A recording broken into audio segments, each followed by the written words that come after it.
The Lord be with you. And with your spirit. A reading from the Holy Gospel according to Saint Mark. Glory to you, O Lord.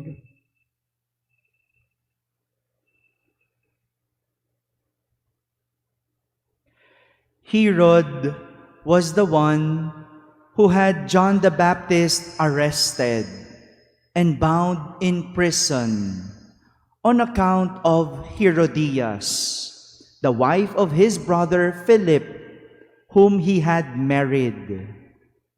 John said to Herod, "It is not lawful for you to have your brother's wife." Herodias harbored a grudge against him and wanted to kill him, but was unable to do so. Herod feared John, knowing him to be a righteous and holy man, and kept him in custody. When he heard him speak, he was very much perplexed, yet he liked to listen to him.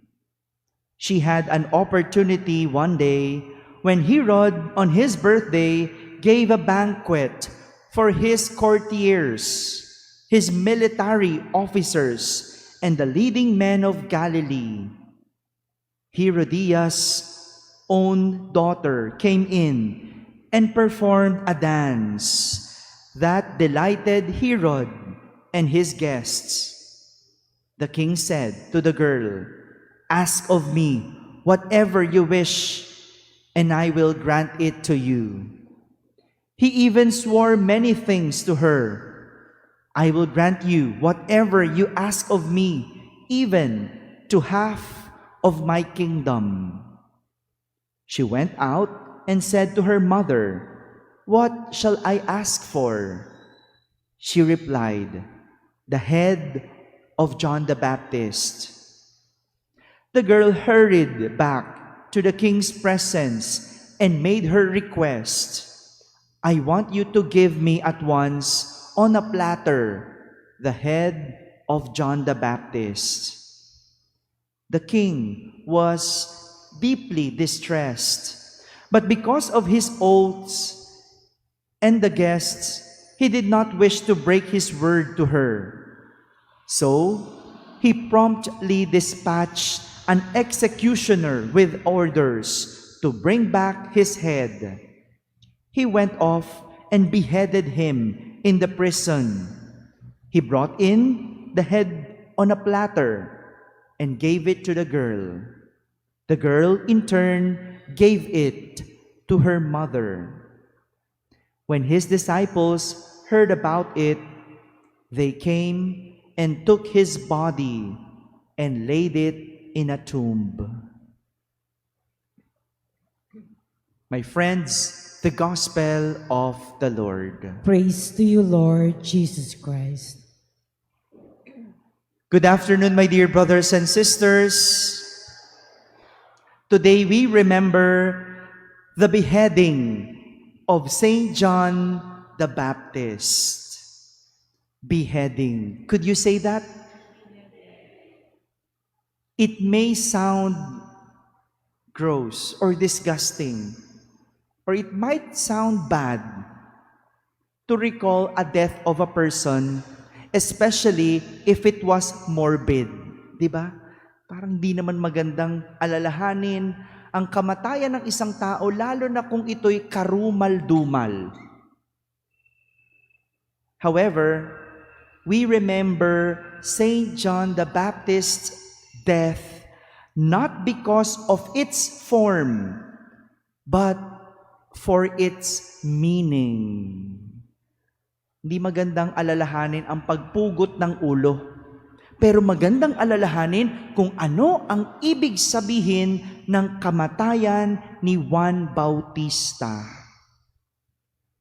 John the Baptist was born out of an answered prayer. We recall muna yung kanyang buhay. Answered prayer yung kanyang mga magulang. Because his parents, Elizabeth and Zechariah, were in their old age, and his mother was a barren, baog, when they had John the Baptist. Imagine mo, matanda na, old age, baog pa ang babae. It seems impossible to have a child, di ba? Magkakaanak pa ba ang baog? Magkakaanak pa ba ang mga lola? Mga lola, kayo po makakasagot niya, magkakaanak pa po ba kayo? Mas matanda sa inyo si Elizabeth when she had John the Baptist. Impossible. But because of their strong faith in God, they prayed so hard and they believed that there is nothing impossible to God. Siguro yung iba sa atin, suko na dahil walang pag-asa. Pero si Elizabeth at Zechariah, kahit matatanda, kahit baog, hindi nawala ng pag-asa because of their strong faith and belief in God. Well, in fact, their prayers were granted. So they named their son John, meaning God is gracious. Sa Tagalog, mapagpala ang Diyos. Truly, Saint John lived out the meaning of his name. He became a grace to everyone, and they felt God's graciousness because of him. John the Baptist was a righteous man. He was always good and right to all.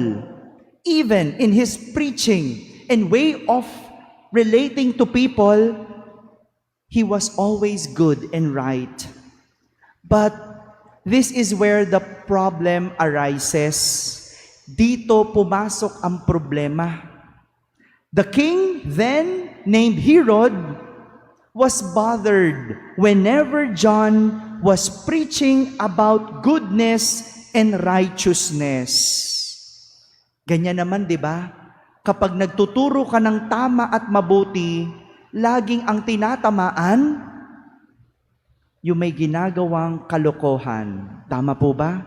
Di ba? Kaya nagagalit yung tinuturuan kasi ayaw ng tinatama.